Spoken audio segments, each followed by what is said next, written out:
Oy, mga kaosa, mga friends, nakikita niyo naman ang boses ko, di ba? Pagod. Ayan, nawala ng tao.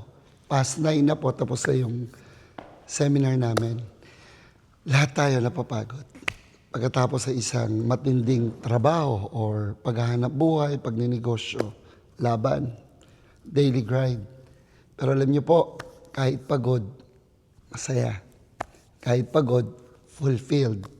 Kahit pagod, umaasa na may pagpapaguran ulit. Ibig sabihin, nagsisikap ka, may biyaya ka pa ng hanap buhay, kaya nabubuhay mo ang pamilya mo at mga mahalaga sa iyo.